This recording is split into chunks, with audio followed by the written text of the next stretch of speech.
Hey, it's Jason here. A quick and very important announcement before we get into today's show. Our guest is Jacquelyn Kunz, who up until recently was living in Sudan. And you may have seen in the news, there is fighting between the SAF and the RSF, and civilians are caught in the middle.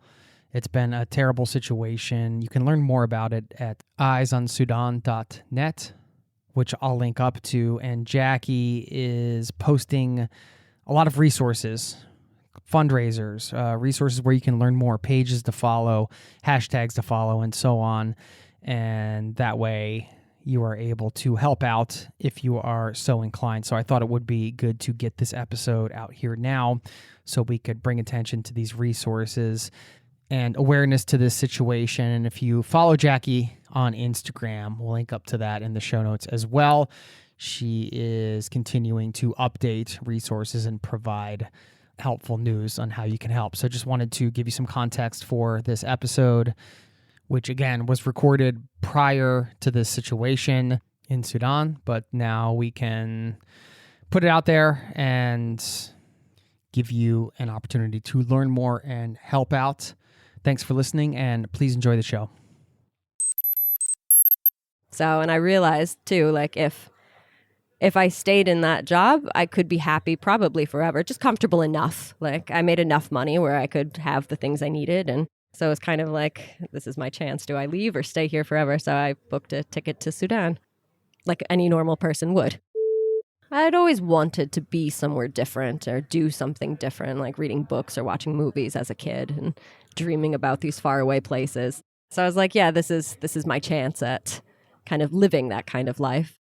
That is today's guest, Jacquelyn Kunz, who has certainly been living up to her own promise to live that kind of life. Jacqui was the first female traveler to travel independently through Afghanistan after the Taliban regained control of the country. You'll hear about her toughest, most upsetting moment during that trip, along with some other stories from the ground like this one.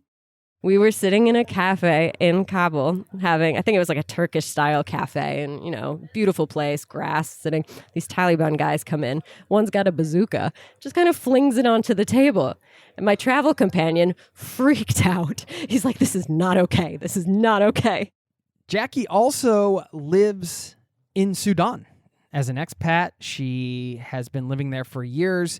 So we get to hear what daily life is like there, and the reason behind why she chose Sudan as the place to live, which is a moment and a chance encounter that really changed the course of her life and caused her to leave her job and choose Sudan to live. So you hear how that all happened.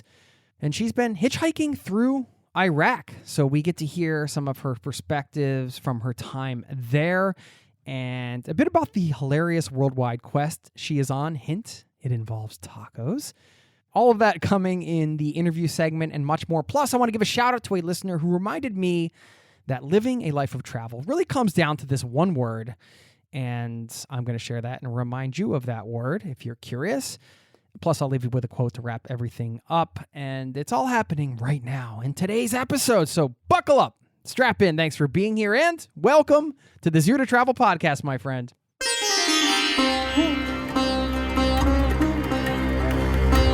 You're listening to the Zero to Travel podcast, where we explore exciting travel-based work, lifestyle, and business opportunities, helping you to achieve your wildest travel dreams. And now your host, world wanderer and travel junkie, Jason Moore. Hey there, it's Jason with ZeroToTravel.com. Welcome to the show, my friend. Thanks for hanging out, letting me bring a little travel into your ears today. This is the show to help you travel the world on your terms, to fill your life with as much travel as you desire, no matter what your situation or experience. As you heard at the top, today's guest certainly filling her life with travel, and I was so excited to be able to meet her in person and to have her share her vast experience traveling in so many different places, almost 100 countries now. And you might be wondering, as I was, why is she going to some of the world's most dangerous places? What is the motivator behind that? You're going to hear her answer for that. And it's always a joy to get to hear about experiences from the ground in countries that I may never have a chance to visit. And out of that comes a lot of different interesting discussions and tangents, and I think you're really going to enjoy the conversation. So let's get into it now. Stick around on the back end if you'd like to hear that one word that can drive a life of travel. This is coming from an email I got from a listener, and it's just a reminder for me. I wanted to share it with you. Stick around for that. I'll also leave you with a quote to wrap things up. Thanks for being here. Thanks for listening. Thanks for being a part of this community. I did just want to say that your presence here is truly appreciated, and thank you for joining me today. Now, please enjoy the conversation with Jacqui, and I'll see you on the other side, my friend.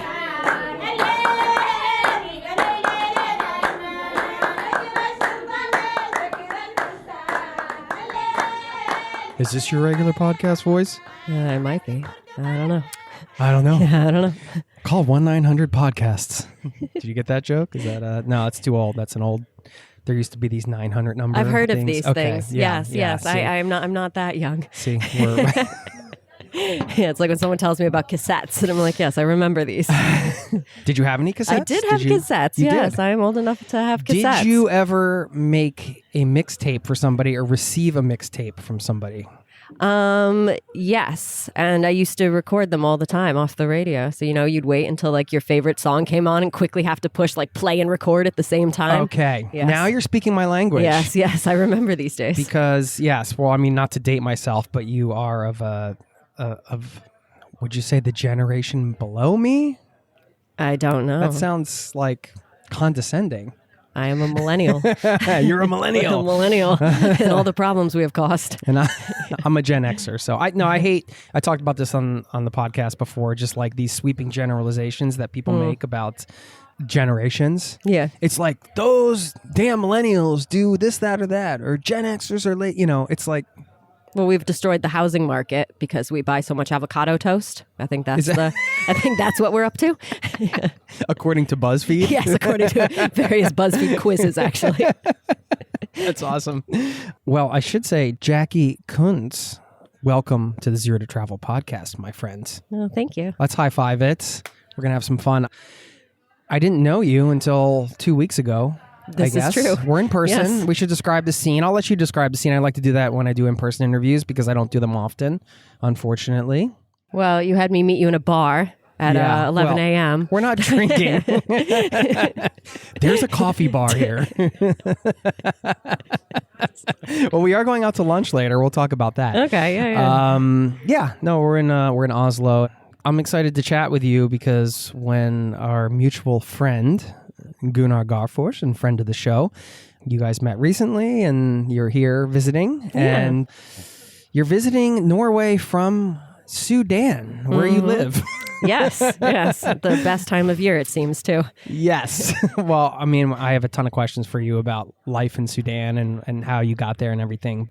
I'm wondering how you're finding Norway as a country. I mean, I don't know if you're counting how many countries you've been to or not, but I mean, you've been, just to give people some context, you've been a lot of places. Yeah, I'm just shy of 100 now. Yeah. So, Norway, what are your thoughts, impressions? A lot of rules.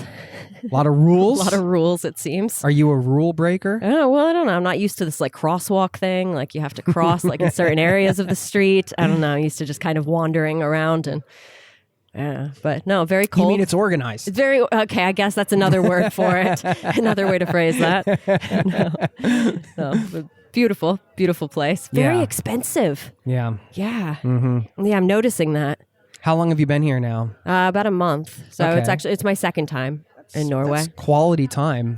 Yeah, so it's taken a hit on my bank account. Yeah. I mean, out of the other countries you visited and things like, I guess places you've been country-wise, have you spent a month or more in a lot of places? Yeah, actually in a few places. I've spent a month in Eritrea. I've spent 2 months in Ethiopia, Saudi Arabia. I'm quite slow. Azerbaijan. Yeah. You like to travel slow. Yes, yeah. I like to linger and see if I could live in the place, rent an Airbnb, pretend I'm a local.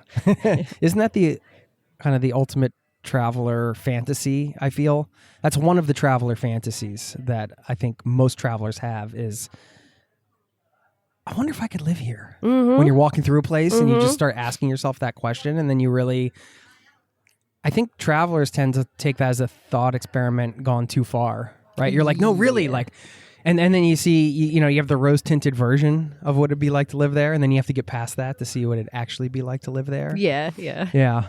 But I mean, you find yourself having that fantasy in places? Yeah, quite often, Yeah? actually. Yeah, I try to like find my local spot, and I'm like, Yeah. yeah, this is where I'd hang out. Like the bartender would know my name. Right.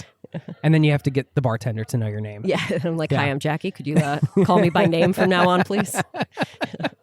Well, I mean, out of the places you've spent a lot of quality time, which places have you really enjoyed?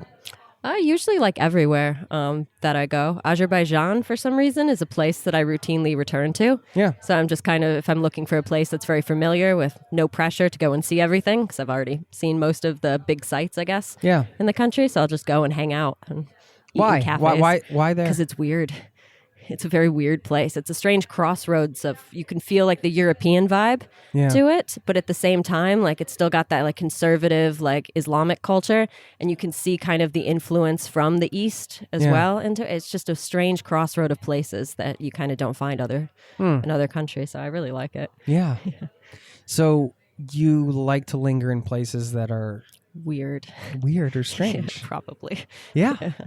Is that's a real tendency? Yeah, in your yeah. travel? Yeah. When I tell people, they're like, oh, what are your favorite countries? I'm like, well, I really like Azerbaijan. And I get that look like, why? What attracts you to places that feel, is strange the right word, or just like very foreign in different ways compared to? Yeah, it's the people usually too. That kind of depends, like how open the people are to sharing their culture and stuff with you, I think. Yeah. So like I find the Azeris to be very proud of their culture, but it's really strange. So if you go outside of Baku, so I've driven around like the south of the country, and it's a thing there just for men to hang out in the street at night in the dark. So you see it all over the south of the country, driving around, just a guy hanging out. I call them street men. So, Really? Yes. It's a thing. It's a thing. I have no explanation for it, Okay. but it's everywhere in the country. Yeah. So somehow they all got together and decided, like, if we have nothing to do, this is what we will be doing. Yeah. And that's essentially loitering in the dark. Yes, yes. No street lights. It's cold out and they're just hanging out in the street. So as a solo traveler, you're kind of like, Should I stop? Yeah. Well, it's good to know that that's a cultural thing Yes. and not just like, somebody waiting to. Pounce? Or, Yes.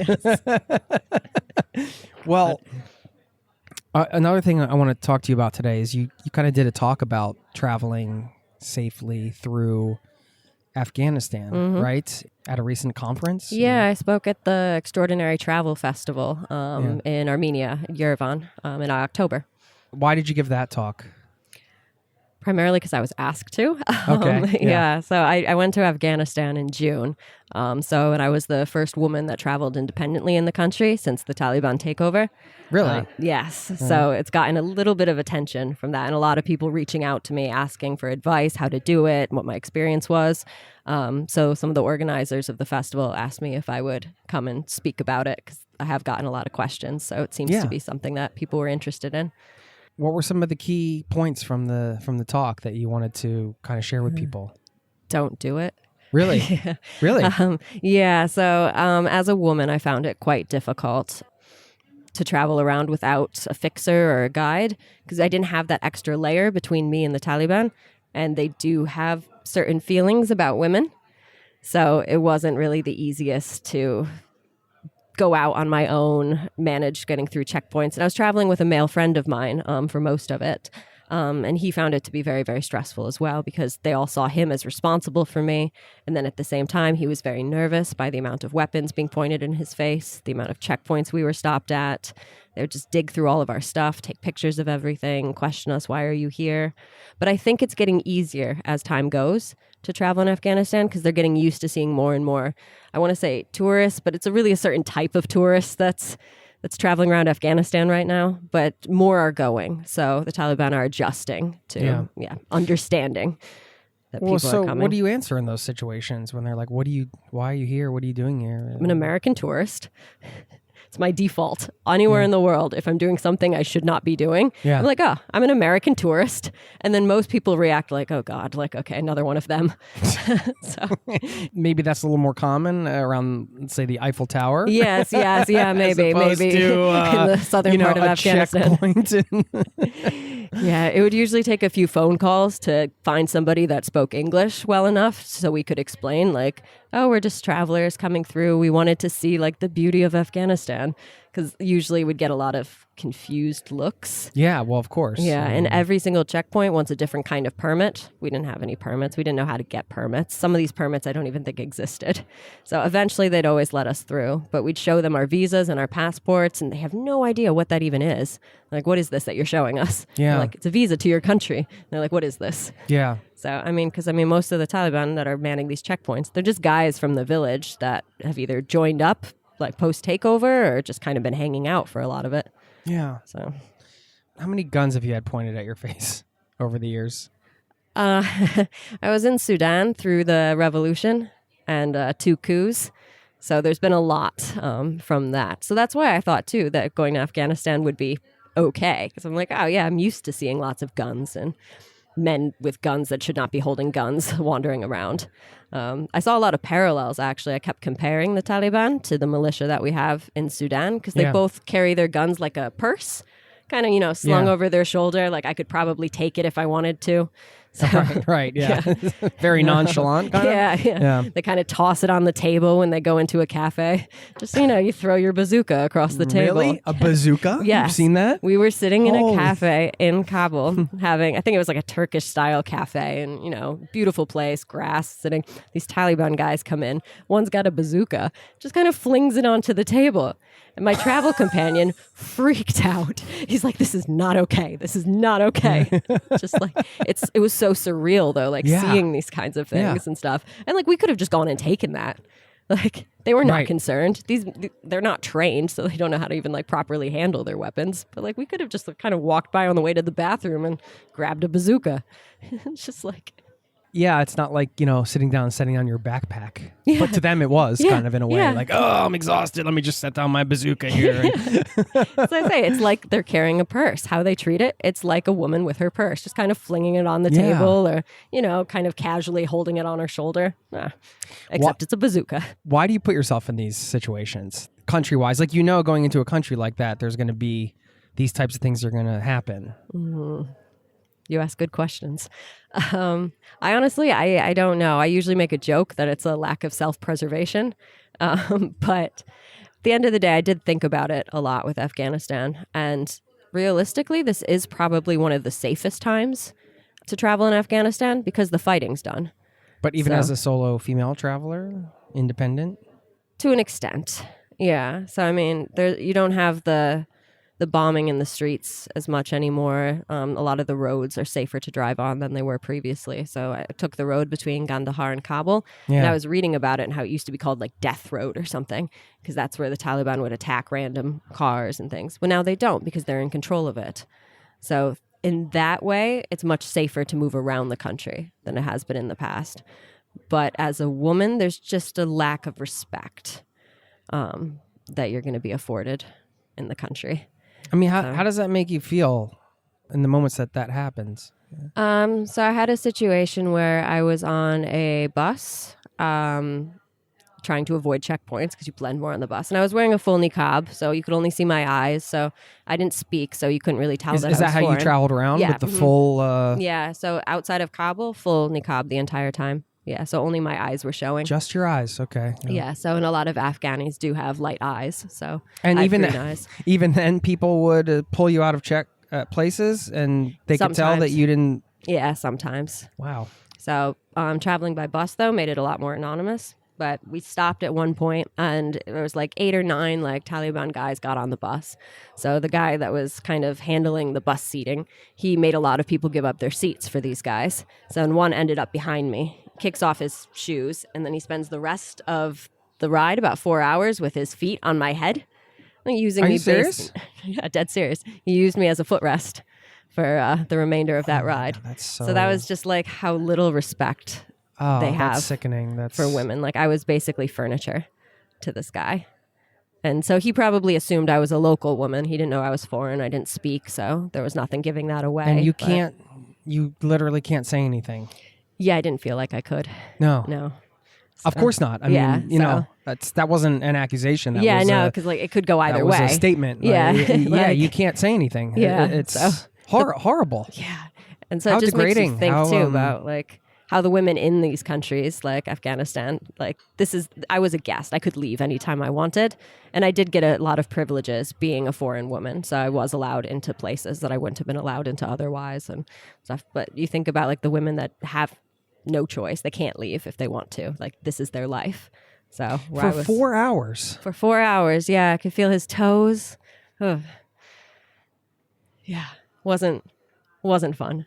No. So yeah, when got to Kandahar, finally got to the hotel. I'm pretty sure I just had a breakdown in the garden. Yeah, I was like, that's kind of that's a absolute bit breakdown. traumatic experience. Yeah, it was just that feeling of like powerlessness Yeah. that really was getting to me. Like there was nothing I could do about this, and that was really hard. Yeah. Wearing the full what's the name for the Niqab. niqab? Yeah, so a lot of the women they wear the full blue, the burqa. Yeah. So I wore like a Saudi type style niqab, so just the black cloth over my face, Yeah. with the hijab and a black abaya.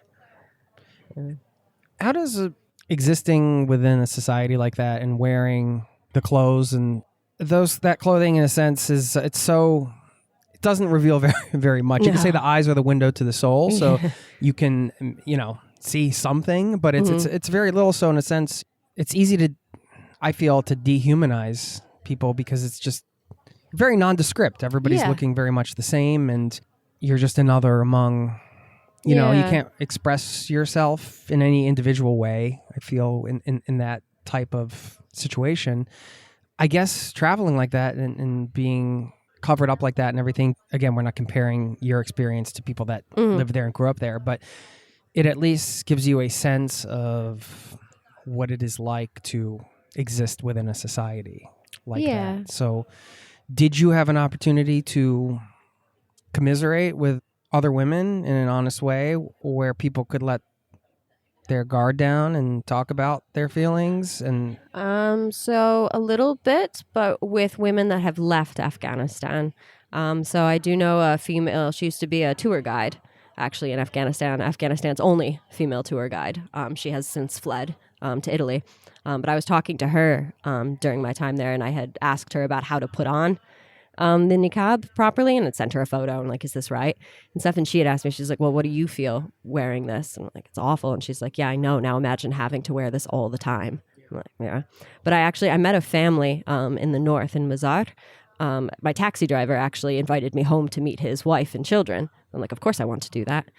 So I was asking them questions about how they felt about things, about the Taliban takeover, education.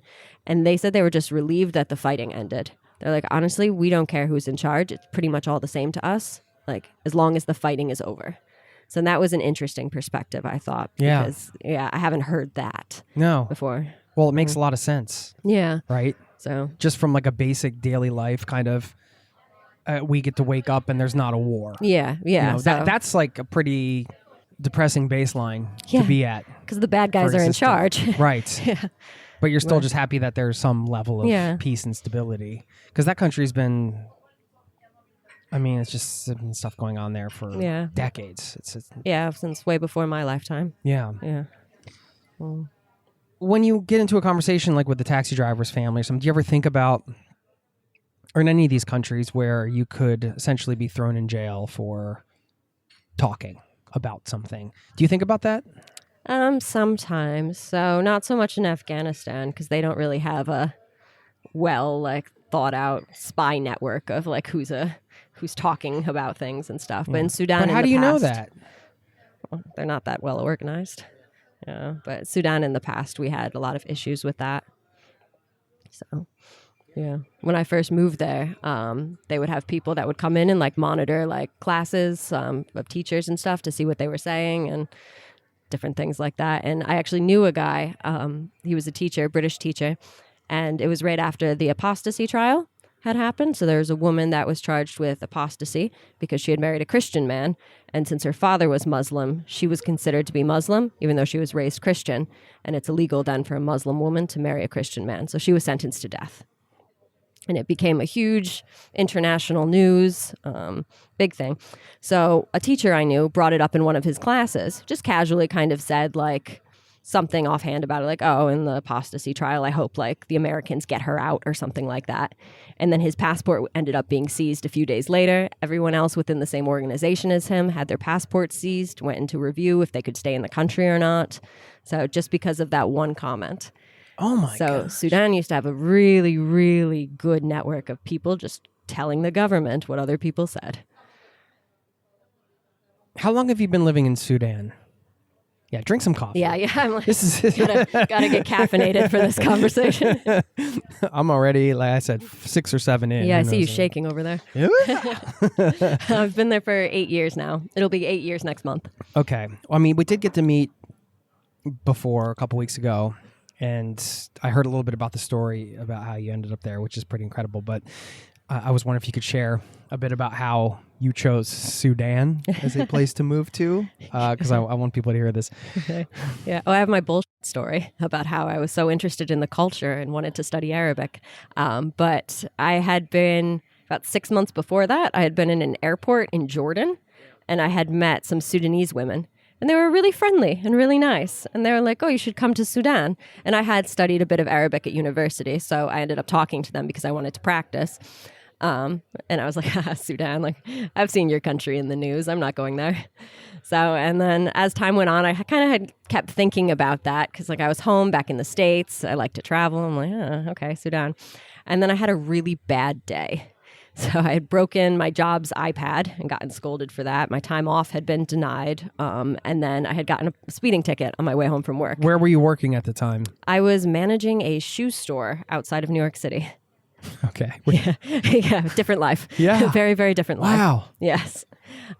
Yeah, so I got home and I'm like, I don't want this. So, and I realized too, like, if I stayed in that job, I could be happy probably forever, just comfortable enough. Like, I made enough money where I could have the things I needed. And yeah, so it was kind of like, this is my chance. Do I leave or stay here forever? So I booked a ticket to Sudan, like any normal person would. Yeah. Yeah. Well, I mean, that's what kind of shoe store managers are known for. Yeah, in a yeah, way, right? It's very common among shoe store managers to Went in book and tickets quit to then. Sudan and move there for 9 years, 8 years. Yeah. Oh, and when I quit, like, my district manager's face, she's like, Sudan?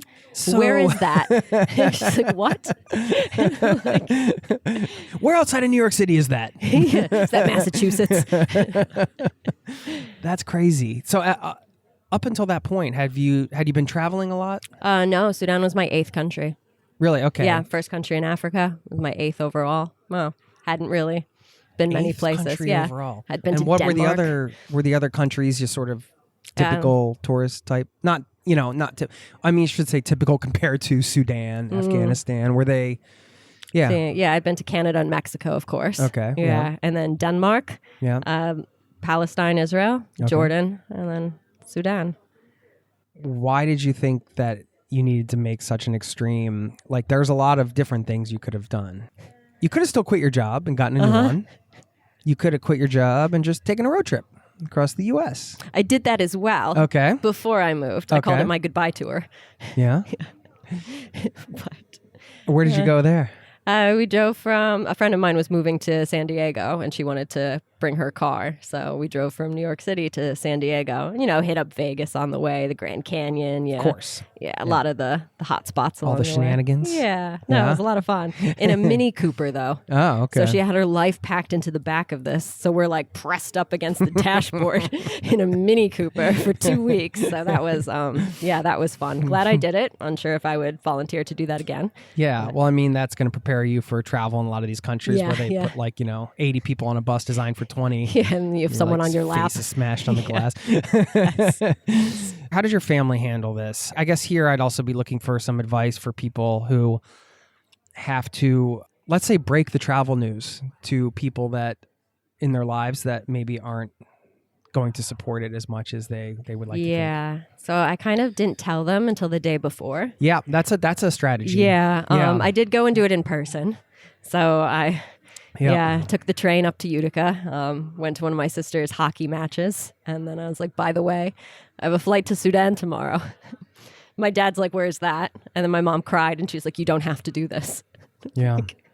I know. like most mothers probably would. She just kept saying, she's like, you don't have to. You don't have to. Yeah, and then she didn't speak to me for, I think, 6 months. Because she after was that. mad at you. Yes. But now she's but fine with it. That's Yes, she has reached a level of acceptance by now. Yeah. Yes. So I'm just putting myself in your shoes a bit. That's quite a lot to take off, to land in a totally new country that you're planning. Were you planning on visiting? Or were you planning on trying to find a job? And I was thinking of maybe staying for about a year. So I had budgeted it out where I could stay for a year. But why? I mean, you don't even know if you were going to like it. I have literally no idea because I was a 23-year-old with no plan. Yeah, So, okay, yeah. yeah. Was it just like, hey, I'm just going to go have an experience, whatever it is, type of attitude? Yeah, or was kind it just... of. I'd always wanted to be somewhere different or do something different, like reading books or watching movies as a kid and dreaming about these faraway places. You And mean I was in like, your soul? Yeah, so I was like, yeah, this is my chance at kind of living that kind of life. And Yeah, so okay. in my head, I'll give it a year, see what happens. Maybe travel around the area a little bit, and yeah, we'll see.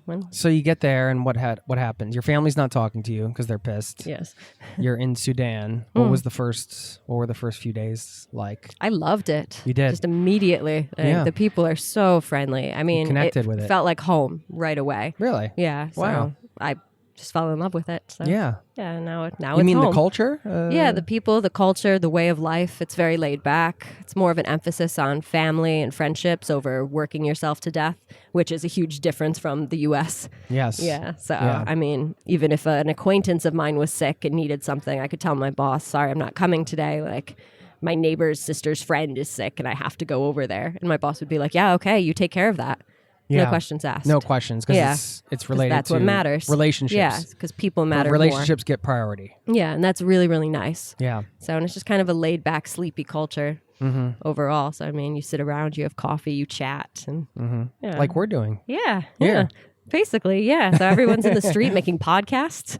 Oh, yeah, I'm sure. Yeah. Right next to bars. Was the intention to get work there or just travel around the first year? So yeah, I ended up working, I did some like private English classes when I first moved there. And I actually got really lucky that I had met some of the right people. And they were starting a curriculum development project between the World Bank and the government. So they were writing the science, Arabic, and English curriculums for the country. And they needed someone that spoke English that could say like, oh, this is an authentic way of using this grammar. So I got hired to do that pretty quickly. So, and I'm still in the similar role. So I've just kind of moved up within organizations over the years as I've got more qualified. And how far into your trip there did that whole thing start? So I moved there in January. That was September. So about 8-9 months in. Okay. So you were traveling around a bit, Yeah. meeting people. Yeah, so traveled living- around the country. I went to Eritrea for a month. Okay. Yeah, and then back to Sudan and Yeah. just hanging out in the market. Yeah. So interesting. Oh, it's a great place. Absolutely fantastic country. Well, like you said, you mentioned earlier that it's in the news. You know, I've heard about your country in the news, I think was the words you said. It is a lot of political upheaval, I guess, not so much stability. And of course, I mean, as travelers, we all know those two different things, right? You have like governments and systems and they do what they want. And then there's the people that you actually meet and, you know, oftentimes the struggles for power and the things that are happening at different levels, not how it is among just everyday people, right? That type of instability trickles down to affect society, of course. So just as far as like life there, how is that on a daily basis? Like you mentioned, the coups and, you know, government spy and all these, you know, how does that affect your sort of daily life as somebody who's living in the country? And Well, we go through periods of really stable times where, you know, you can go to work every day, everything's normal. But we had the coup last year on October 25th. And since then, things have been very unstable. So there's usually protests 2 to 3 times a week where the city kind of shuts down. A lot of roadblocks, the bridges close. The military closes the bridges with, they close the bridges with like shipping containers overnight. yeah, So people can't get between cities. So we have issues like that. So work is kind of inconsistent. We're not allowed to officially recognize the current government. So that kind of makes working with the government a little bit difficult at the moment as well. Right. Oh, Yeah. yeah, because your job is to mediate. Yes. In a way. Yeah. So, but if you can't recognize them, how do you work with them? Right. The beginning of this year was quite bad. So a lot of shooting in the streets. There's been a lot of protesters that have died in the last year since the coup. Very young protesters, which is very unfortunate. Where do you fit yourself into all this in society? You just kind of... Well, I live kind of in the middle of where all of the Where do you protests live? are. So Yeah. I live right next to where the presidential palace is. In what downtown in Khartoum. city? Okay. Yeah, so very, very close to where the protests are always heading. So I keep a mattress at home to kind of push up against the wall in case like the shooting starts. You don't want it to come in through the window. Don't want my cat to get shot or anything like that. So that's yeah, that's a fun thing. Yeah. So I don't get involved in the protests in any way. I stand out too much. So it would be it would make it less safe, I think, for protesters because they just have this thing about guests and foreigners where they want to protect you. They Okay. want to take care of you, look after you. Yeah. So I don't want anybody to be focused more on me than Yeah. they would be on themselves and put themselves in danger. Yeah, that makes sense. Yeah, so I don't take part in the protests like that. So I think my way is mostly monetary with being involved in that regard. But back when we had the sit-in, there was a massive sit-in in 2019 that ended the 30-year dictatorship. So we used to go down there every single night. It was like a street festival, like art, music, face painting, food. It was incredible. So I was very involved in that back during the primary revolution, 2019. Wasn't Sudan under Sharia law? Yes. And what did that mean for you? So there's a lot of exceptions for Christians, but it is a dry country. So we do have no alcohol. And you do have to dress fairly conservatively. But being foreign, a lot of times they'll say a foreign woman is an honorary man. So I can get away with wearing pants, going to places that women wouldn't normally be able to, like going and smoking shisha, things like that were illegal for a Sudanese woman to do. Really? Mm-hmm. And does that impact your relationships with your Sudanese female friends there? It's very difficult to have female friends unless they're from more elite families and they have more freedom, because most don't go out very often. So they're at home at night. They can't be out late. They need somebody to go with them between cities. So some of that's quite difficult. Because of the laws? Because of Do the they have law to dress and the a culture. certain... A little bit. So you're seeing less and less of it now. So you see more women in trousers and with their hair uncovered, but most are still quite conservative because most grew up under Sharia law. So they're just very, very used to it. So it's strange because the younger generation tends to be more conservative than the older generation because they remember back when there were bars all over the city and before Sharia and they could drink alcohol, and the young generation has grown up with the influence from the Gulf. So the Wahhabi movement from the Gulf. So you see a lot of the younger women wearing like niqabs and fully covered, where the older women were more traditional clothes. Really? Okay. And are you wearing just your regular clothes? Yeah, I or- just wear Yeah. loose linen usually, because Okay. I mean it's hot. So, Yeah, right. Yeah, so just pants and a long sleeve button down shirt. Yeah. Sorry, I'm going to pull up because I was looking up on some information on Sudan before we were going to chat here, and I read that this is according to Wikipedia, 88% of women in Sudan have undergone female genital mutilation. Yes. Mhm. 88%. That number's actually down. When I moved there, it was like 93%. Now, that means you passed 10 women, and 9 of them essentially have had this. Yes. As a woman, how does that... It's interesting because it's not widely spoken about. So I've asked close female friends about it before. And they're kind of, they don't seem to have strong opinions about it. So they're like, oh yeah, my mom didn't want to do that or something. Or, oh yeah, we are, of course. And I'm like, oh. But there are some movements that are getting some steam against FGM and raising awareness about the negative health impact that can have on a woman, either just from when she gives birth or just living. Yeah. Because I mean, it's terrible. So it's really prevalent in the Darfur region of the country, and that's where they're having a really hard time spreading information about it. But there are some really, really good initiatives that have been started up against it. Yeah. I mean, this is part of the society that you have lived in Yes. for almost a decade. This experience, thinking about shoe store Jacqui, And you sitting here with me right now, how have these experiences traveling and living in some of these places changed your outlook? I think it's humbled me a lot. I notice sometimes I don't really relate to my friends from home in the same way anymore. So when they'll complain about some problem they're having or something that's going on, and I'm just kind of like, okay, well, like I just pushed the mattress up against my wall so my cat doesn't get shot. So I don't know. So there is kind of a disconnect now that I feel with a lot of people. I've thought about it too a lot recently about why I'm staying there. And I've talked about this with some Sudanese friends. And we think that there's a form of like collective trauma that we have from the revolution and from the coups and just being there through massacres and seeing people getting shot and stuff. So where we don't talk about it, but we all understand it. And we all have that similar experience. So there's some kind of comfort or healing in that. Where I notice when I'm outside of Sudan and I bring it up and I say like, oh, that was the morning of the massacre. And people kind of give me a like, all right, what is she talking about type look. So I find that sometimes a little bit difficult to like relate to people outside of Sudan. I think I'm Sudanese at this point. Yeah. Are very you a much so. citizen? Going through the process right now. Really? Yes. Okay. So I have applied for citizenship. So it's some kind of feeling of unity in a way, or I guess this shared experience. You've been there long enough where you've had shared experiences within the culture that are traumatic. So therefore, you're more connected probably.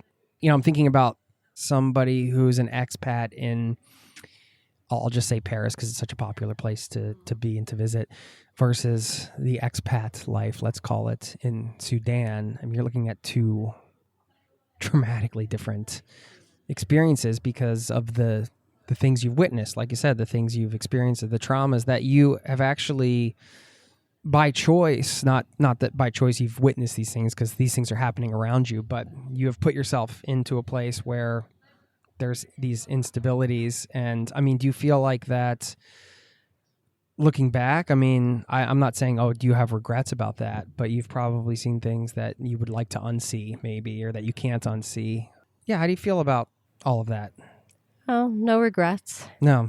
Yeah, it's still, it's the best decision I ever made. Yeah. Was moving to Sudan. I still feel that put my life on a completely different trajectory. Yeah. That I'm very, very thankful for. I think I'm a better person because of it. Yeah. I mean, I've grown a lot in it as well. I mean, obviously it would be nice if some of these things over the last years hadn't happened, but at the same time, you grow from it and it makes you stronger. And these things would have happened whether I were there or not. So yes, absolutely. yeah. So I don't know, thinking about the daily life of some people, a lot of people in the world out there, you know, I think traveling, this is one of the huge benefits of travel. When you see the way people are living, the gratitude level, like you can always lean on that. You know, I feel if I get, like you mentioned, kind of the disconnect you have with friends at home, but even I, as an individual, will sometimes feel that disconnect where I might find myself complaining about something that's so... yeah, of course, we're do. So spoiled, you know? It's like, oh, the groceries came to my door, you know, they came at the wrong time, you know? And it's like, meanwhile, there's, you know, millions of people walking miles a day to get their water or whatever, you know? So you think about these things and it brings you right back to this place of gratitude, at least for me. I also sometimes have to be careful to not use that to like also belittle problems. Yeah. Or stresses that everybody is entitled to have. And yes, there are different kinds of problems, maybe. Hashtag first world problems. Yeah. It's a bit of a balance there. Yeah, we all have different thresholds for things as well. So, I mean, someone might actually be genuinely stressed if their groceries are not on time for whatever reason. Like, that could be a real problem for someone.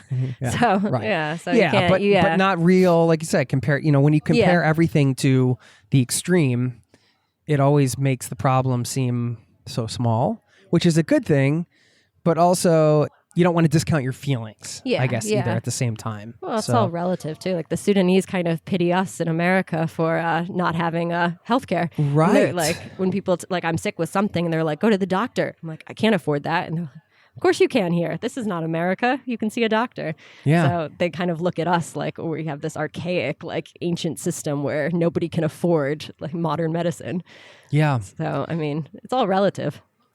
And some of these places, of course, I think the suffering or the challenges are maybe more physical, of just the daily physical needs, meeting the daily physical needs. Mm-hmm. And then I think, a place like our home country, the USA, these struggles, I think, is mental. A lot of it can be, not that there aren't physical struggles too, in America, but there's a lot of mental sort of like people, for example, always needing more, and that in a way that's a suffering. Yeah.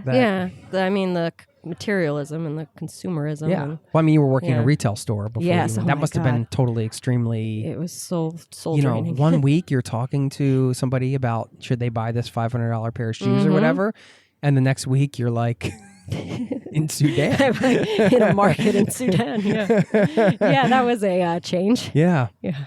Definitely a major switch. You mentioned the disconnect you have with some of your friends back home, but do you feel that disconnect with your home country too? Yeah, a lot of times. Yeah. It's always a little bit odd when I go there. But there's a lot of layers to it. Like I don't know most pop culture references. Yeah. So like my sister will say something to me and she's 10 years younger than I am. So I'm like, what does that mean? And she's like, oh my God, Jacqui, you're so old. But I'm like, it's not that I'm old. It's just that like I don't have the same media that's coming to me. So I don't know some of the things that like my friends know or references that they make. And it's kind of like, oh, Jackie's that weird Sudan girl. So it's like always you feel like a little bit on the outside of things. So now I feel more like a visitor when I go to the States than anything else.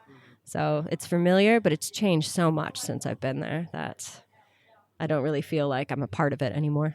And you do feel more part of Sudan? Oh, yeah. Yeah. Very much so. Yeah. You speak the language? Enough. Yeah. Yes, Arabic.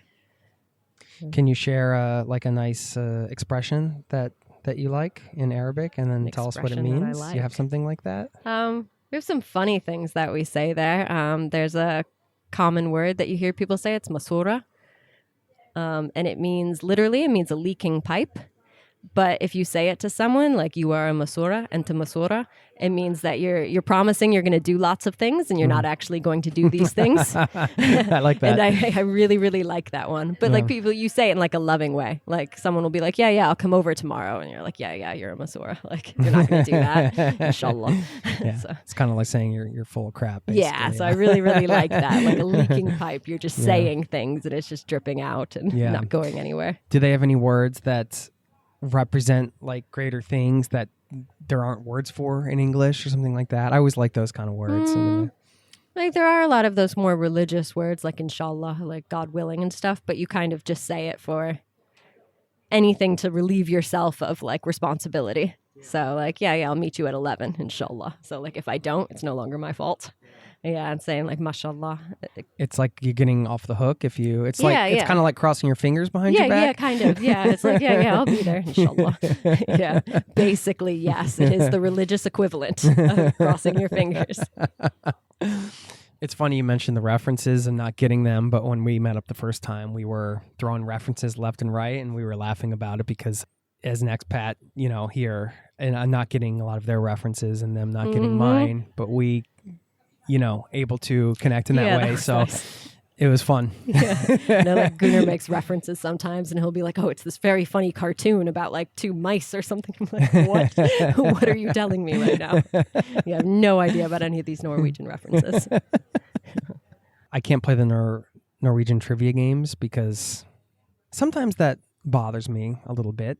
Like not having the cultural background to totally fit in to all of the conversations. Yeah, of course. Guess, you have that sense where you don't entirely belong. It's the life of an expat. Yeah, I know. This is something I feel a lot in Sudan. Like, no matter how long I've been there, like you look at me and I'm not from there. Right. So there's always this kind of little bit like of me not belonging ever. Yeah. So my I friends forget, but like people I meet on the street, they're like, "Oh, welcome to Sudan."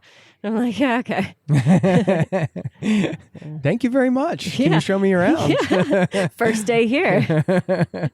Yeah, does that wear on you ever at all? Sometimes, yeah, yeah. Sometimes it really does. Yeah. At the same time, like I know that because I look foreign, I do get extra privileges, and I am treated a certain way. But sometimes it is really draining to have the same conversation every single day. Like, "Oh, welcome to Sudan." I'm like, "Oh, I live here." And they're like, "Oh, really? What do you do? Have you tried the food yet? Like, have you eaten this food yet?" I'm like, "Well, yes, every single day for the last 8 years." Yeah. Well, what is the food? It's mostly beans, Yeah. a lot of stewed beans. And different grains, things like that. So And you're a vegetarian, so that's perfect. yeah, it's perfect. Probably Yeah, because meat's awesome expensive. vegetarian so. food. Yeah, no, it's pretty good for vegetarians. There are Yeah. a lot of lentils, so actually like really nutritious vegetarian options. Yeah. Are us expats kind of outsider weirdos sometimes? Maybe in a way. maybe a little bit. I mean, that is why I kind of like to connect with other people living abroad in some ways. Well, I don't know. I just wonder where you studied Arabic in college, did you say? Yeah, I studied it Okay. for a year, so I learned to read and write. You were attracted to that culture or that language for what, even back then before you traveled? Yeah, a bit. So I did my bachelor's in political science. So going through that, kind of Arabic felt like the natural thing to study within that context. And I did my bachelor's focused on the Arab-Israeli conflict. So what I really wanted to do was work within Palestine. But now that's obviously shifted gears a little bit towards Sudan. Yeah. Do you think that some of these things are just part of our innate personalities, or that feeling of sort of like wanting to have a different kind of life?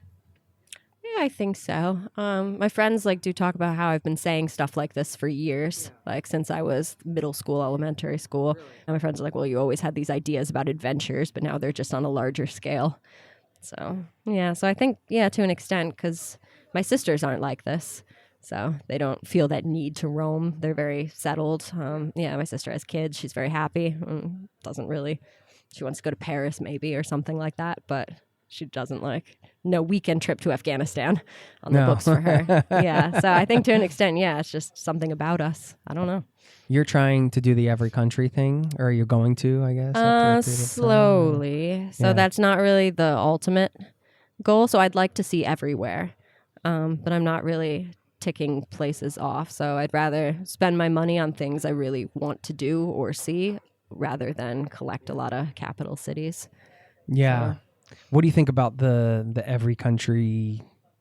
Do I call it a niche? Yeah, it's a cult. We actually like to refer to it, the travel cult. Yeah. Well, our mutual friend Gunnar, he's been on the show and he's been to every country in the world twice. Yes. I could call it maybe a scene. It's a bit of a scene. Yeah. The every country scene. It's a very competitive I didn't realize. world as well. Yeah. What's up with that? I have no idea. Literally no idea. So, you get these people that are trying to go to every country in 6 months or something to be the fastest. And I don't have answers. No. I moderate a Facebook group for country counters. It's called Every Passport Stamp. And it's a group of about 16,000 country counters. And we get questions in the group. So it's me and I think 6 others that moderate the group. We get questions, though, that are I landed in Aruba yesterday for 10 minutes. Can I tick off the Netherlands? And stuff. And I'm just what is this world? It's definitely very, very interesting. As somebody who likes to spend a month or two in a place at least, and you've been living somewhere for 8 or 9 years. I keep forgetting 8 years. 8 years. Yeah. It's a different scene, it's a different style of travel, I guess. I also realize I do have the privilege of time. So my job is very flexible. I can work remotely, where not everybody has that. So some of these people that want to go everywhere, they maybe only can spend a day because they have a full-time job or a family they can't be away from. So I do realize it's a privilege that I have to travel slowly that a lot of other people don't actually have. So there is that element involved as well. But some of it's ridiculous. Yeah, some of it rubs me the wrong way. Yeah. I would say. Yeah. There are... Especially, I think now, as a society, have become much more aware of the impact of travel and emissions and all of this stuff. I'm not saying, listen, I look back on my travels like, I've contributed my own share of CO2 to the environment, but trying to go around for 6 months as fast as you can. Are you really experiencing? Yeah. So are you experiencing anything? And imagine too. It's like the travel version of TikTok. Yes. God. And imagine like having the privilege to go anywhere or everywhere in the world and just ticking things off one at a time and not actually like taking the time to appreciate that you have this ability. Because so many people don't, for either like personal reasons, for monetary reasons, passport privilege. There's so many like things that we have as travelers that a lot of people don't have. So I think it's important to appreciate that. Like, yeah.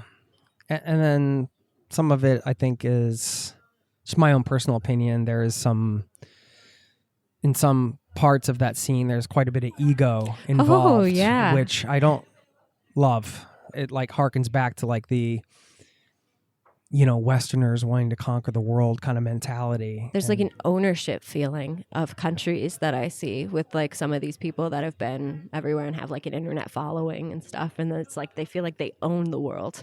And that's just like a fascinating take on having traveled to somewhere. Like they have conquered it and now it's theirs. Yeah. I'm like, now it's mine. It's global domination. Yeah, I've got an idea for a reality show, like following some of these people. I mean, you've got the egos, you've got like the competition. It's going to be great. Oh, yeah. Oh, yeah. I think it's such a good idea for a reality show. Yeah. Sign me up. I mean, to produce it, maybe. I wanted to talk a bit about courage because I find the type of traveling you've done pretty courageous. And it's one thing to, have these sort of, like you said, your friends saw you in middle school having these like ideas for these outlandish adventures and things like that. So you can have these ideas to go, travel in Afghanistan after the Taliban as an independent solo female traveler. It's like, okay, well, that's an idea, but then you actually do it. In some of these places you've gone, and we can talk about some of the other situations and places you visited. I'm sure there's been some other dodgy, let's say, things you've put yourself in. I'm going to call it courageous. Some people might call it stupidity. It depends on, your mother might say that. She thinks I'm insane. You're like, what is she thinking? It takes some courage to go from some concepts like these big ideas or big thoughts around travel or really anything to then actually getting out and doing it. I guess I just wanted to hear a bit more about your mindset around that. And, for anybody listening I've had some, and this can be for anything. It doesn't have to be travel related, but, something, I get the sense that you've had these feelings inside of you to do these things, and you've actually taken the steps to live that true to yourself life. But it's not always easy to do that. And for anybody listening that has some things that their soul's calling them to do, let's say, finding the courage to kind of like take those steps, go on a new path. Yeah, I just wanted to hear. Well, I think it's important to remember that there isn't just one way to live. So, I mean, like, I remember growing up and we were kind of really fed that you finish high school, you go to university, you graduate. We were fed that, like, then you get the job, you get the spouse, then you start having children, you have the house. That's what you do. Yeah, and like that was the linear path that everyone was hoping for. That is how you measured success. Were you on track? Married by 30, house by 35, so that kind of thing. And I think it's important to remember that you don't have to live that way. And when I left the U.S., a lot of my friends would say things like I was being irresponsible or like this isn't the way to live and things like that. And I think it's just important to remember you don't have to follow that path that everybody else is. Like, it's okay to want to live differently. And traveling, you do see that there are other ways to live. And maybe one of those fits you better. And that's okay. And you don't have to just quit your job like I did. That maybe wasn't the best way to go about it. But you can work towards having something else or having a different life as well, like make a plan for it, even if it's just moving to a new city. So, I mean, it doesn't have to be as extreme. If you're unhappy in your job, start looking for another one, move to a new city, meet new people, anything like that. With like the solo travel thing, I get called intrepid. a lot. So I do like to point out that there is a lot of safety afforded to me as a traveler in some of these places that the local population within them does not have. So I'm going and spending maybe 2 weeks seeing someone else's life, usually from the outside, because I mean, you can only be that involved, spending 2 weeks in a place where this is their everyday life. So are they intrepid for living this life every single day? They don't have the choice to leave, where I do. So I do like to point out that what I'm often like praised for is someone else's everyday reality. So I don't always like the intrepid label. I really appreciate that you said that. Yeah. And, like hear stories of like, oh, this traveler took a bus across like the DRC, but like, don't Congolese do that every single day? And do we applaud them for doing it, or post about them on the internet? That's just their reality. So, right. Yeah. I like the advice too on that. You know, I think it's easy to see that, oh, you quit your job and you do this as the solution. Like you said, you can make a plan. You don't necessarily have to quit your job. But I think one of the challenges to living what's called an unconventional life and stepping outside of the definition of success that you were brought up to believe, whatever that is for you, like you just laid it out for us as we share, you know, in the Northeast, sounds like we had a very common sort of, let's call it a life path. Yeah. That was sort of sketched out. Yeah. And you would then, I didn't get so much pressure that I was going to be expected to be on it, but that's just, it was what it was. I didn't even realize that there were alternatives until I started waking up to the idea that there were alternatives. But part of accepting that unconventional life, I did end up leading by our, you know, success standards, I'm using air quotes, that we were brought up on, was accepting that for myself too, in terms of my identity, if you want to call it that, your self-identity, to say, hey, if I'm not this, no matter whatever but anybody thinks of me, parents, friends, family, whatever, I'm still going to just accept that this is who I am and this is the way I want to live. So like there's also a level of self-acceptance, I think, that has to take place. Did you experience that at all? Or was this just I noticed just how much happier I was when I moved. Immediately, everything, I felt healthier. I was making time for myself. Mm-hmm. So I think I immediately kind of felt like this was who I actually was. And I had been living this other life before that wasn't really meant for me or mine, I guess. No, I like noticed like immediately I was healthier. I was sleeping better. Like I wasn't having stress dreams anymore. Like everything was better, just like overnight. So, whoa. Yeah, it's much, much happier. So, and yeah, still happy now. Yeah. I'm happy for you. Oh, thank you. Can you share some other stories from some other places? All right. I mean, I could put a framework around this. Yeah, give me a framework. I don't know. Let's see. A place that surprised and delighted you. Iraq, actually. I was really, really surprised by Iraq. So I did another impulsive drunk ticket buying. Bought a flight to Baghdad earlier this year.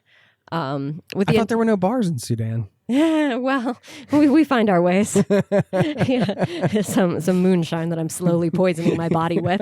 Moonshine? Moonshine, really? yes. Yeah. Sudanese moonshine? Well, it's actually made by the Filipinos. Okay. They run a cockfight on Thursday nights on the outskirts of Khartoum. And you can get anything there. That's what they tell me. I go for the moonshine. Really? Yes. You go to a cockfight for moonshine? Uh-huh. Now, there's a sentence your 23-year-old self working in the shoe store probably never would have thought that you would say. You know, these words together. Oh, you guys want to go down to the cockfight and get some moonshine? Yeah, sure, of course. That's what we do on Thursday nights. Of course. Whatever. Yeah, and then we go to the Nigerian disco. Of course you do. It's a great time. Khartoum is sounds lit, like a I'm great telling time. you.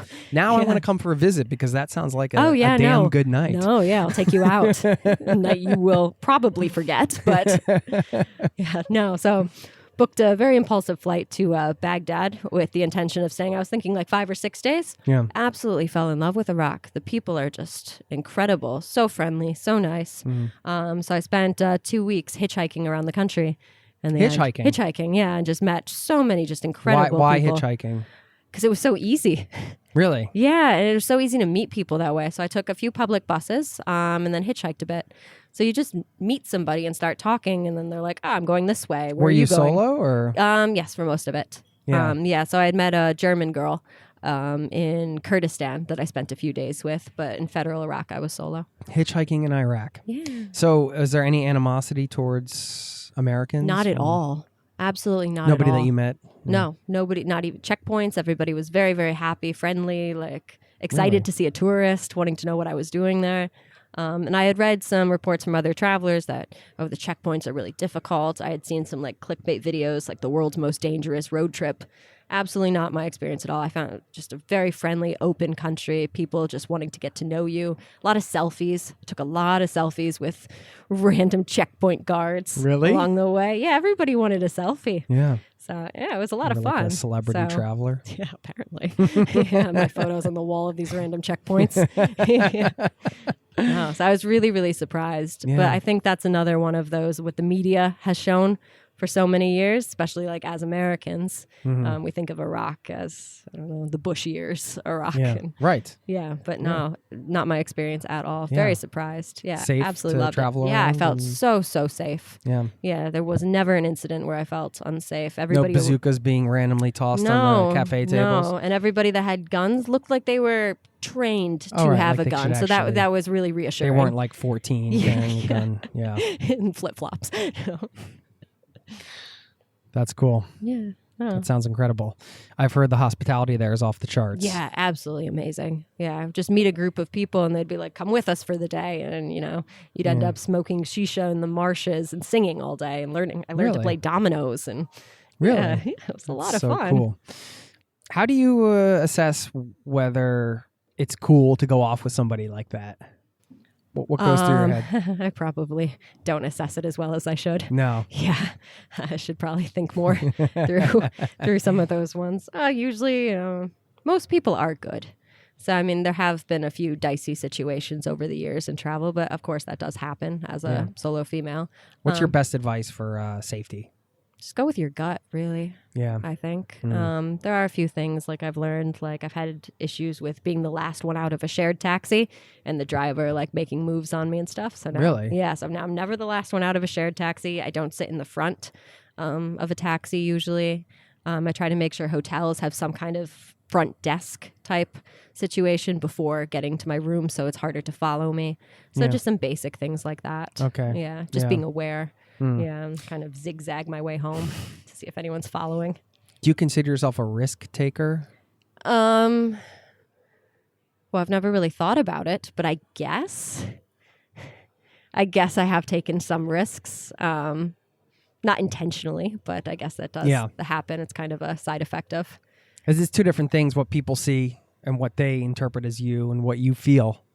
Yeah, no, I don't feel like I take a lot of risks, but I guess I do, like looking at things. On paper. Yeah, like I guess you could say that. Yeah. I never do anything that feels outside of my abilities, though. So I've never really done something that feels like, all right, I'm going to die doing this type thing. What's something that scares you? I'm afraid of mummies. Like coming alive? And Yeah, I don't like walking that. with Yeah, tattered that's my toilet paper? biggest fear. I'm also afraid of flying. So like, Are you really? I'm terrified of flying. Okay. Yeah, I don't think you could ever get me to go in like a seaplane or like something like that. I don't think you could ever. So, but you do fly to these destinations when What do I you have do? to. Yeah. What do you Yeah. do? How do you get through? I spend a lot of time traveling by land, which people think I'm like doing for fun, and I'm just trying to avoid the plane. Yeah. But I can handle it, but I really, really prefer not to What fly. don't you like, or what is it that? Is it like a claustrophobic? It just feels feeling, or is it unnatural. just- Why yeah. am I in a tin box flying through the sky? I should Right. not be there. Yeah. This does not Don't. feel like I should be there. Just Yeah. don't. Yeah, Yeah. it's just gonna fall out of the sky. No. Yeah. No, don't want that. Yeah. That's interesting. Hate that. Yeah. Yeah, that's like Gunnar and I had to take the boat back and forth to Denmark. Like, I'm not flying. It is enjoyable to travel overland. Yeah, and you see generally. a lot as Yeah. well. So you kind of, it's interesting to see like the cultures change. Like I just came I started in Sharm el Sheikh and I looped up to Cairo and then down through Egypt to Sudan. And it was really interesting kind of just watching how the culture slowly changed from like the more Egyptian traditional culture to the Nubians to my more familiar culture. That was really interesting to see the slow progression of it. So, I mean, there are benefits to traveling by land. It's slower, but no, it's nice. What do you miss about America? Bagels. Yeah? Yeah. Just right away, bam, bagels. bagels. I love bagels. Bagels we with have cream no cheese. bagels in Sudan. The everything? You an everything bagel I am an guy? everything bagel. Yeah, always. Because I'm an everything bagel Everything. guy. Yeah, no, most definitely everything. I do not like plain bagels. Like if that's what there is, Yeah. Okay. You gotta go. I'll do an egg bagel. I'll do an egg or an onion. know? I like an Yeah. onion bagel. But the everything bagel's got it Because all. it's got everything. It's got everything. It's Exactly. delicious. Yeah, I'm still looking for a good bagel here though in Norway. So Yeah. Well, if you find one, let me know. Anything else you miss about the U.S.? Is it all going to be food related? yeah, it's all going to be. I can start listing. Yeah, Yeah, say please. tacos, Please just Taco start throwing a few Bell, out. Yeah. bagels. Well, let's talk about Taco Bell for Oh, a minute yeah, okay. and our plans after this, because this was hilarious and I think awesome. That you kind of talked about all these people trying to set records in every Yep. country and stuff and how ridiculous they are. But you have your own little ridiculous I record, do, don't yes, you? yes. You're going after. It's Yeah. time to confess. So I'm going to go to every country with a Taco Bell Yeah. and eat Taco Bell in that country. I will be the first and only, and waiting for Taco Bell to start sponsoring me. Yeah. So if anybody listening works for Taco Bell, Yeah. let us know. No, I think that this is hilarious because I'm a Taco Bell fan. And As you should be. No, this podcast is not sponsored by Taco Bell, but if they want to sponsor it, they can. Oh, No, we really? don't I have thought I Taco saw Bell in the Norway, logo. but we do have Los Tacos. Yes. And we're going to go over there after this Very and try excited. Los Tacos. Apparently has the cheapest beer in Norway, This too. is what I hear. Yeah. Sorry, it's not Filipino moonshine. I'll take what I can get, though. I don't know if it pairs well with street tacos, Filipino moonshine. But I got the sense when I first heard about this that maybe you were like secretly trying to do this record ironically to kind of like Oh, no, I'm dead satirically serious. poke fun at the other records. But in actuality, you actually love Taco Bell. Oh, yeah, I do. Yeah. I've been to It's time to confess. 18 countries now and had Taco Bell. So I do actually plan trips sometimes where I can hit up as many Taco Bells as possible. Yes. Yeah, so this has actually influenced my travel style. So I mean, Taco Bell's brought you some interesting destinations that you never would have visited before. The Taco Bell quest. Yeah, well, a little bit. Yeah, flew down to Cyprus last year on a impulse to hit up the Taco Bell. Yeah, just for. Well, I mean, I saw some other stuff Of while I course, was there, yeah, I know. but in between having some Taco Bell. Yeah. Also, my first trip to Kuwait was solely for the purpose of Taco Bell. It was Now- the closest. It was the closest Taco Bell to Sudan. Oh yeah, you were just there. Yeah, so weren't we you? just were Yeah, back you there. went to Taco Bell. Not this time because I don't think Gunar's a fan of Taco Bell. Okay, Doesn't fit in with the 10-course meal thing. No. I'm sure we could turn that into a 10-course Yeah. meal, all for under $10. It's it's so funny to think about.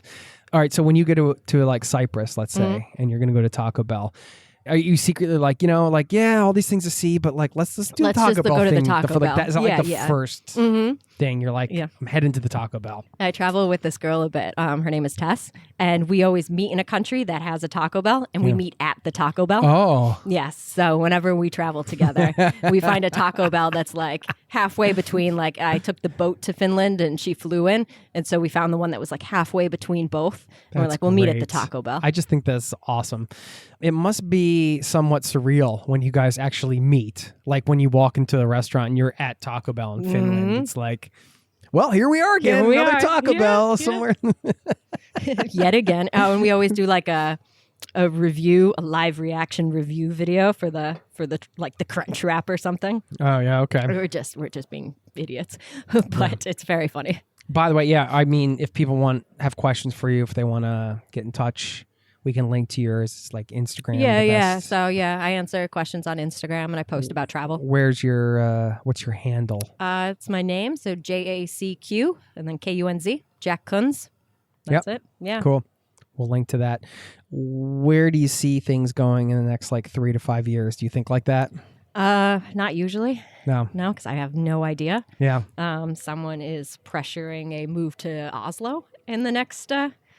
few months. Is that right? It's not me. Yeah. Well, someone that will not be named. Well, hey, listen, we would welcome you with open arms here. Yeah. You know, you'd make a great addition Yeah. to Norway. All right. I'm not sure how I'll do with this weather. Maybe I should see it in the summer months first. Summer will sell you. Yeah. Yeah. Okay. Mm-hmm. I was here in April, and I thought that was quite cold. So. Yeah. Mm. Yeah, it's still pretty cold, I guess. Well, I mean, you figured out the wool thing and the layers thing, so you're all good. You got to do you. Yeah. Yeah, so you're not sure. Yeah. It's looking like it's going to go that Really? way. Yeah, Okay. or splitting time, probably. Interesting. Yeah. But you still want to become a Sudanese Yeah, citizen. of course. Yeah. Yeah. How do you feel about that? Not Which being in part? Sudan full time. Even if it's not here, like just, how does that make I'm you not feel? really sure. So I think it'll take some time for it to sink in a little bit. So I will be back in January. So this is kind of a nice test run of being here for a couple months and then going home and being able to compare and contrast and stuff. Yeah, because I really haven't thought about moving out of Sudan ever. No. So this is kind of the first time that idea's in my head. So yeah, we'll see. It's hard to settle into a new country. Yeah, especially one that's very, very different. Yeah. Yeah, so I think this is as different as it possibly can be. Right. In what ways? A lot of development. Yeah. You have electricity. Yeah. You have snow. Yeah. Yeah. And people? Yeah, the people are a lot quieter Yeah. here. Yeah, nobody has screamed at me from across the street, "Welcome to Norway." So, which I was really expecting. Do you want me to do that If you when we could, get yes, outside if on you the way to could. Los Tacos? I'll Welcome just to start Norway. yelling at you. Yes. Yeah, because that's what really makes me feel at home in Right. a place. Yeah, Yes, the random yeah. strangers screaming across the way. Yeah. Yeah, so I haven't had that yet, unfortunately. Yeah, so still waiting for that one. A big part of the mentality in the U.S. is kind of like planning for the future and, career path and all that kind of stuff. How do you kind of like just ignore that? Or do you? To an extent. So I really do like my career and I'd Yeah. like to stay in my field. And I've been working on various qualifications too over the last period just to progress in it more. Yeah. And trying to expand my CV a bit. So I do have a bit of career like progression mentality stuff going on. But you never know. And maybe I'll find something better that I'd prefer to do. You never know. So Yeah. don't want to get stuck in one thing. Yeah. A couple more destination questions. Okay. And then we'll get on to the tacos. I know you mentioned you want a framework for these, so I'll try to think of one off the please. top of my head here. How about a place that I'm not going to do your favorite thing because that's just stupid and unfair. How can The you have answer a is Sudan? favorite? No, but you can't. But it's hard to First place that comes to mind that is another city, town, or country that feels like home in a way. Well, Let's my father actually lives in the Dominican Republic, Okay. so I usually call that my second home. Okay. So, Yeah. A place that, if you have the chance, you wish everybody could see. Sudan. Yeah? Yeah, or any really Middle Eastern country, especially some of the ones that have kind of a negative media portrayal. So I think it's important to actually go and see like how the people live and how friendly they are and how welcoming of country it actually is. Yeah. For people that would not take the step to do what you've done in terms of travel, like maybe going to Afghanistan, or things like that, what would you say would be some of the, I'll use air quotes because this is very subjective, of course, but some of the, you're well traveled, so let's call it some of the easier Middle Eastern countries to visit that you could say, hey, this is as easy as traveling in Europe. Just come here and experience Jordan. this. Yeah, Jordan would be a good one. Yeah. Yeah, I think my father often calls it Middle East for beginners. Yeah. Yeah, so because it's very safe, you have some really nice tourist attractions, but you still get that authentic culture that some of the cities in the Gulf are kind of lacking. Yeah. Yeah. Yeah. Yeah. What are some other places you've been that you just are near and dear to your heart? I like most places actually that I go to. Is that a mindset? A little bit, yeah, I guess. What is that mindset? Yeah, I mean every place has something so that you like or has something to offer, whether it's history, architecture, the food, the people. So I mean, you just have to look for it. Yeah. I think, but yeah, no, I mean, everywhere. People should try to go as many places as they can. And there's regions of the world I'm still missing, so I haven't been to anywhere in the Pacific yet. So, Do you research a lot before you go, or are you more of a no? Just kind of show up and see what happens. Well, some of these places you must look into the. Not really. No.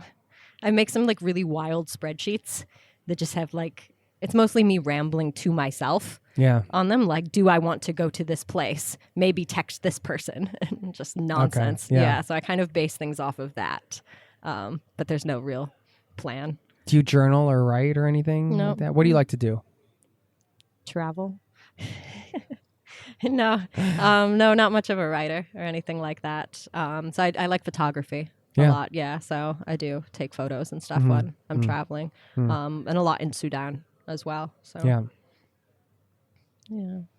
Cool.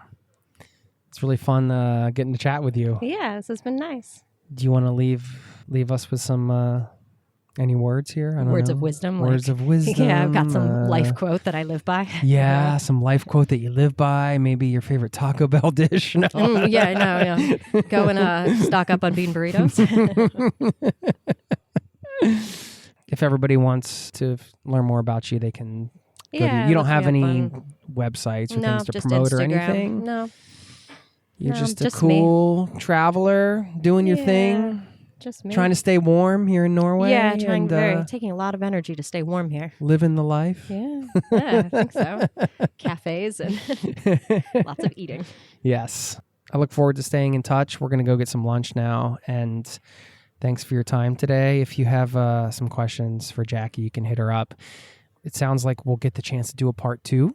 At some point, because if you're going to be here, maybe we can field some questions and do a part 2. Okay, I would be happy to. That'd be really fun, and hear more about some of the destiny. Maybe a list. We might be due for a good old fashioned listicle episode. I don't know. I've been into those lately. So, anyway, thank you. Yeah, thank you for having me. Thanks for listening. Yeah.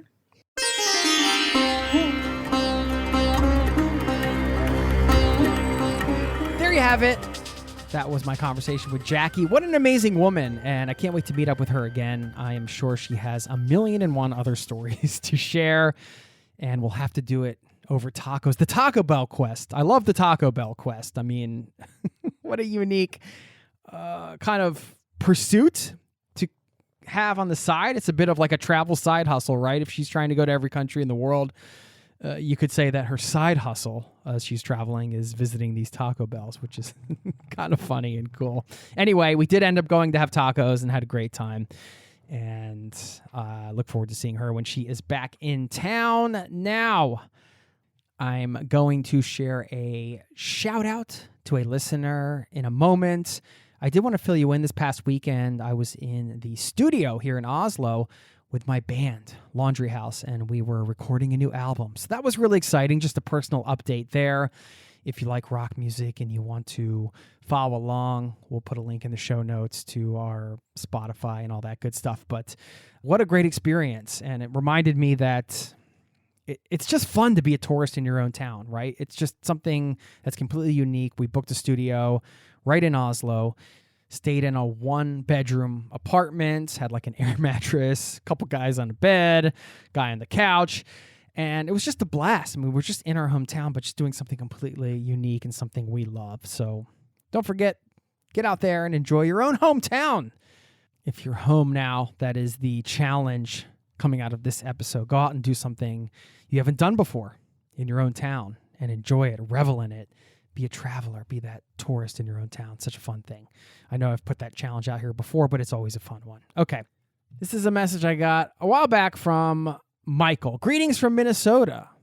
He said, hey, Jason, thanks for all the info you shared over the years. Born and bred in the suburbs of the Twin Cities here in Minnesota. Still here after 29 years. Perhaps being in the same city all of my life is the reason why I love to travel so much. Anyways, thought I'd reach out to say hey and let you know about my story and plans. After being in my 4th job since graduating college as a mechanical engineer, I'm already wanting to go to my 5th, but I'm starting to think I need something more as each corporate gig is the same. I'll be turning 30 in May and I'll be in Hawaii, my 50th state. I've only been truly fulfilled while going to new places. I need more.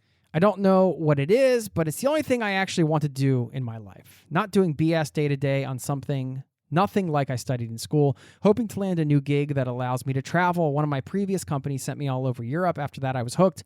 Now that's my priority for my career. I can put up with the BS from Germany, I suppose. I will find the peace my inner self is needing, hopefully sooner than later. He shares his travel to-do list: Japan, Patagonia, Italy, Egypt, Australia, Antarctica, and so much more. And says if he comes to Oslo, let's grab a beer. Yes, I am down, Michael. Thank you so much for the email, and congratulations on your 50th state. And the thing I wanted to highlight here is that priority. He said, now that's my priority for my career. He's prioritizing travel. And that's the one word that can really help you live a life of travel. Prioritize. Prioritize travel. Prioritize it. I guess that's two words. Prioritize it. But you get the idea. Make it a priority. And that might sound silly and simple on the surface, but I'm telling you, every time I've prioritized travel in my life, I have filled my life up with travel. That's really the thing that allowed me to keep doing it, because it was the number one thing that I built my life around. So even if you have a career that you enjoy and you love, or that you're on some kind of track you don't want to get off, you can do what Michael's doing, where he's saying, okay, well, I have this career, but I can prioritize travel within my career. So there's always some way to put it at the top of the priority list. So you might be listening and travel is already on your priority list at the very top. Well, cool. Keep on rocking on. But if you're listening and you're like, you know what? This is sort of subtly, slowly shifted to like number 2 or 3 or 10 on this list. And I don't know why, because I love travel. Maybe I should bump this back up to the top. Now is your opportunity to take a little time to reflect, take a moment, and just mentally, you can close your eyes and do this, just like mentally look at your priority list and just like, whoop, just kind of slide that travel all the way up to the top there. Big highlights in pink or yellow or whatever, stars and hearts and unicorns around it. All good. It's right there at the top. You see it now. I know you visually see it. There you go. Now make your decisions based on that. It's that simple. All right. I'm going to let you go. I'll leave you with this quote. Michael mentioned trying to find some peace with his inner self. And I wanted to leave you with this quote from the Dalai Lama to wrap things up. Quote, "We can never obtain peace in the outer world until we make peace with ourselves." There you go. Thanks for listening. Have a wonderful rest of your day, evening, night, whatever it is for you. And I look forward to seeing you next week. Peace and love to you and yours. Cheers. Thanks so much. This podcast has been brought to you by Zero to